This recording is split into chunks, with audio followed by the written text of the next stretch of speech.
afternoon, notwithstanding the fact that we had a very good lunch and that this is quite a difficult text. I hope you bear with me because it addresses a key topic actually of present politics. The financial crisis has revealed the degree to which the world economies are integrated, both financially and in terms of physical production and trade flows, but the economic crisis has also exposed the weaknesses in the global economic and financial system. This gives, on the other hand, new momentum to the cooperation between Europe and Asia to restore market confidence, strengthen the financial system, reform the financial sector and the international financial institutions. All ASEAN partners play a part in addressing these economic distortions and weaknesses in policy responses. The growing need for Asia to play a more active part and assume a greater responsibility in the management of world affairs inevitably leads to more systemic questions on the reform of global institutions, especially in the field of financial regulation and the supervision to create a reliable financial environment. Therefore, it is of utmost importance that international financial institutions are being reformed and modernized to be prepared for the new challenges that they face. Initiatives such as the Financial Stability Board and the Basel III Agreement, which aim to promote global financial stability and enhance global oversight, are important in this respect. The European Commission will, in March 2011, make necessary legislative proposals to the European Parliament and to the Council to translate these rules into community law. It is important that the global implementation of the Basel Agreement will create a level playing field all over the world. Good governance in the financial sector should be promoted through the conclusion of these agreements. It should be a common EU-Asia ambition to modernize the governance of the IMF, to support the fund's efforts to update its mandate and to clarify its role and responsibilities. Asia's increased economic weight is, however, not yet fully reflected in the political profile in international bodies and negotiations. In the aftermath of the crisis, the world is looking at Asia to play a leading role at the world stage. Because with size comes responsibility. None of the major challenges that the world is facing today, climate change, energy, security, the global financial system, can or will be solved without Asia's involvement. The splendid isolation is no longer an option. Europe and other partners urge Asia, therefore, and especially China, to shoulder the responsibilities that they have as one of the world's biggest economies. Yet, on the other hand, it would be, of course, wishful thinking to believe that Asia will take a greater burden without anything in return. For example, China is very reluctant to take part in international bodies and structures and to accept rules that they had no power in shaping themselves. It will not just join to strengthen rules and institutions that it sees as preserving the status quo of a Western-dominated world.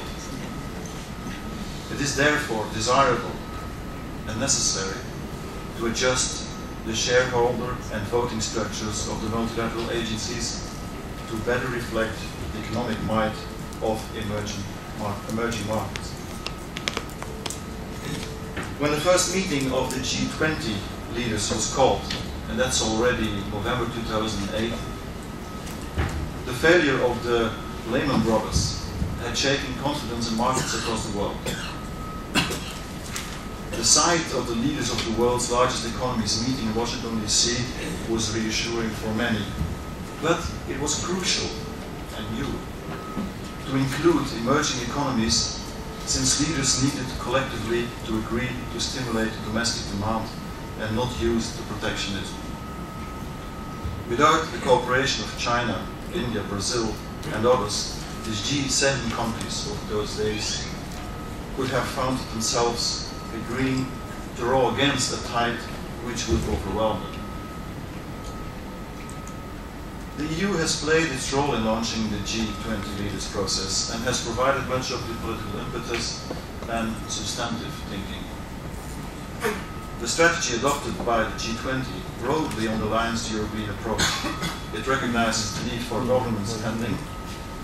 It's difficult for me as a liberal to say this, to stimulate the economy, but also calls for tighter rules and more oversight of the financial system, and there I have no problems. Therefore, the EU supports the implementation by the G20 of the IMF quota reform to effectively reflect the relative weight and responsibilities of the IMF members in the world, and welcomes the decision on the World Bank's voice reform, which will move over time towards fair voting power distribution. I would like to make here a comment, since after all, ALDE is a delegation of the European Parliament, and this is something that that is dear to my heart. Because when we agree, and I think it's a very good evolution that we agree on enhancing global government, when we agree to give more responsible to global bodies, we will have to organize effective parliamentary control as close as possible to these bodies. If not, the national parliaments of the individual states, but also large parliamentary bodies such as the European Parliament, will have no insight nor control on what happens in these diplomatic circles. Therefore, the ALDE Group sponsors the idea of a parliamentary component at institutions such as the UN, WTO, IMF, etc. Because more power must be matched by more democratic oversight. So far this I think important comment, and you will see it will grow in importance in the coming years. Asia, in European eyes, sometimes seems ambivalent about committing itself as a global player, but becomes increasingly convinced that a stable international environment based on mutually agreed rules and common action against common threats is much preferable to international chaos, much like the US and the EU have become convinced of over the last years. But while Asia and others develop their position on the international scene, Europe will also have to better play to its strengths. We often have too many Europeans around the table, but not enough Europe. That goes for the issue of seats and voting rights in the World Bank and the IMF, but also for the United Nations and for the G20. Europe is strong when it pools its resources and speaks with one voice, as they already do, for instance, in the WTO. If the way Europe has organized its representation in the WTO can serve as an example, there is reason to hope it can respond to the challenge effectively. We European liberals have, on top of all the things that I just have told you, still so many other priorities where we will need all the help we can get from our Asian political friends. We want a positive conclusion of the Doha Development Round, an institutional reform of the WTO, including a promotion of the WTO Parliamentary Assembly, the development of a strategic high-level dialogue to discuss issues such as market access, regulatory framework, global imbalances, energy, climate change, access to raw materials, poverty reduction, education and development. So much work lays ahead. As the Asian members of ASEM are key trading partners of the EU, dialogue on these matters in institutions like ASEM are of vital importance, providing a platform of discussion and networking and giving recommendations on ways to enhance the attractiveness of the Asia-Europe marketplace.